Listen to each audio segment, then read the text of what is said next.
During a solo dive off the California coast, a young marine biologist encounters a shark. In a moment of panic, she slaps it across the snout and survives. But days later, the shark starts returning to her shore camp every night, even though the ocean is over 600 meters away. The cameras see nothing, but the wet sand, the missing food, and the humming she hears at night tell her something never left the water completely. Ava Morales, 29, is a field-trained marine biologist specializing in coastal predator behavior. For her doctoral fieldwork, she camps alone on a remote beach south of Mendocino, California, tagging and observing leopard sharks in their natural habitat.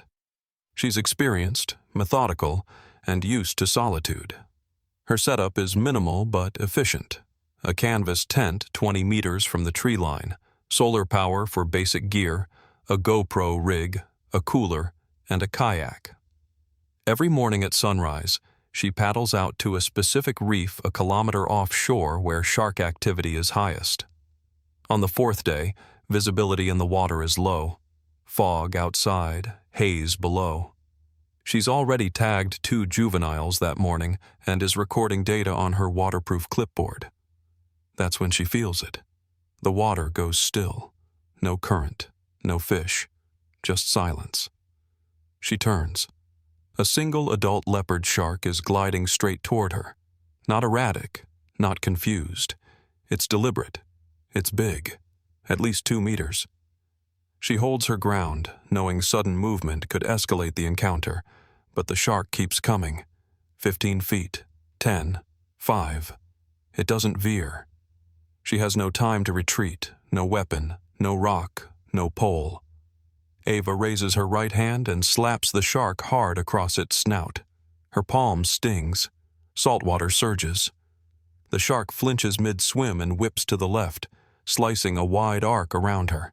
She kicks backward, maintaining eye contact, heart pounding. The shark doesn't circle. It disappears. Clean. Silent. Gone. She surfaces slowly, scans the empty ocean, and returns to the kayak. No injury. No blood. She notes the incident on her recorder. Large adult made direct approach. Defensive contact made. Animal withdrew. Voice steady. Hands shaking. She doesn't share it. Doesn't text anyone. It's one of those moments you log and move on from. But that night, as she reviews the footage from her GoPro, she pauses on a frame. The shark's eye, unblinking, fixed on her, not with instinct, not with hunger, with intention. She sleeps lightly that night, the taste of seawater still in her mouth. She tells herself it's over. The ocean is full of close calls, but under her cot, the sand is still damp, and something about the air feels wrong.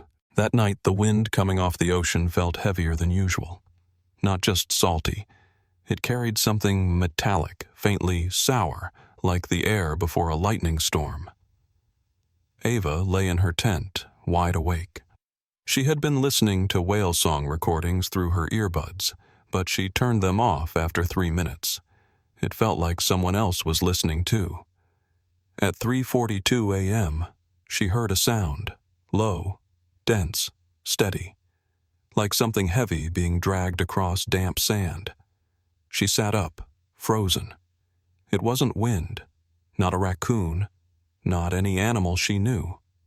The sound had rhythm, long pulls, then a pause, then another pull. She unzipped the tent slowly. No flashlight, just moonlight, pale, sharp, casting shadows that twitched with the trees. She stepped outside barefoot. Her skin picked up moisture from the air instantly.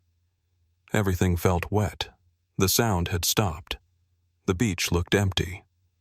She walked toward the edge of the trees where her motion-activated trail cam was mounted. The tiny LED blinked green. No movement recorded. She checked the screen. 0 events. That didn't make sense. Something had moved. She was sure of it. She moved to the second camera, closer to the path that led down to the beach. Same result. No events. no trigger. But when she stepped out onto the open sand, she saw them. Tracks. Wide drag marks, side by side, about 2 meters apart. As if something massive had slid or pulled itself up the beach. The sand was still wet in the grooves. Around the edges, small pools had formed. No footprints, no claw marks, no tire tracks. Just 2 wide, shallow trails, leading up from the waterline and looping near her tent. She walked the length of one trail. It ended behind a rock just 20 feet from her cooler. The cooler was gone.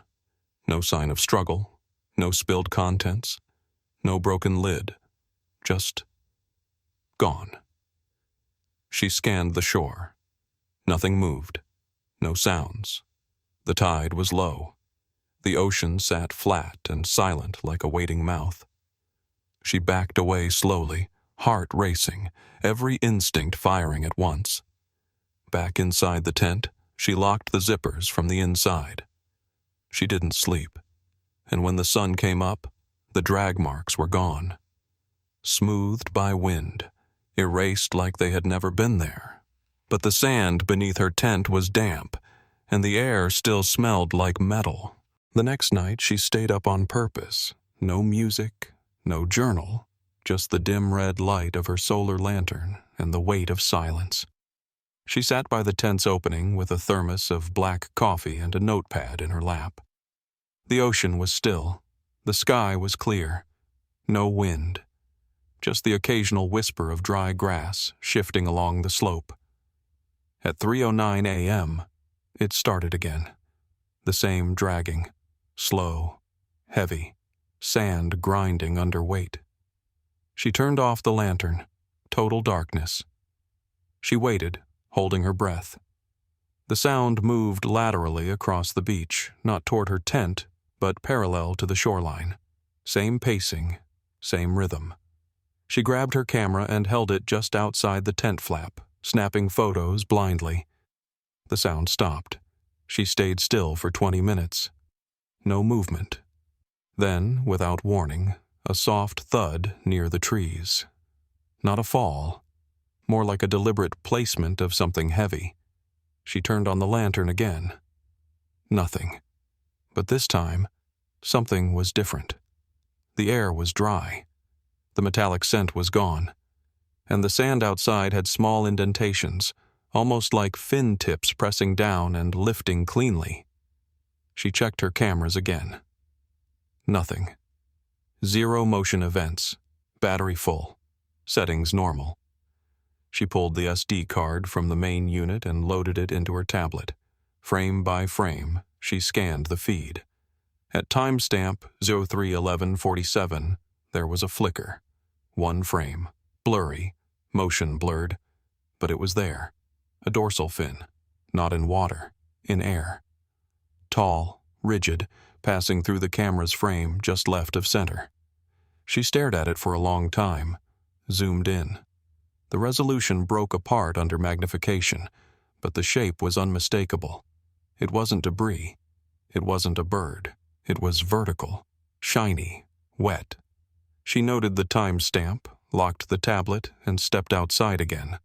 This time she walked toward the shoreline. The drag marks were there again, not as deep, but fresh. Clear grooves, and this time a half-moon imprint near one edge, like the curve of a jaw. No teeth, no blood, just an impression in the sand. She didn't go further. She walked back to the tent, zipped it shut. This time she placed her recorder on the floor. She didn't press record, just left it running. The air was still, but she wasn't. She didn't sleep. Again. On the 5th night, she didn't make coffee. She didn't check the cameras. She just waited. No lights, no distractions.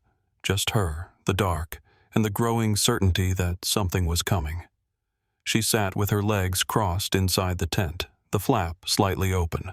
Her recorder was already running. She held a flashlight in one hand but didn't turn it on. Not yet. At exactly 3:14 a.m., the dragging returned. Same pressure in the sand, same rhythm, but slower this time. Closer. She didn't move. Her heartbeat was loud in her ears. The sound came from the south, where the dunes dipped. It stopped just beyond her sightline. She turned on the flashlight. Nothing. Just the dry arc of beach curving into shadow. No movement, no shapes. But the sound didn't stop. It changed direction. Not away, not toward. Around, circling. She turned the light slowly, scanning. Nothing. Then came the breathing. Not deep, not bestial. Controlled, wet. Slow inhalations like water slipping through gills. It wasn't in front of her. It was behind the tent, between her and the tree line. She shut off the flashlight. Total darkness again. The breathing didn't move, just stayed where it was. She could feel its presence through the nylon wall. The air inside the tent thickened. Her throat tightened.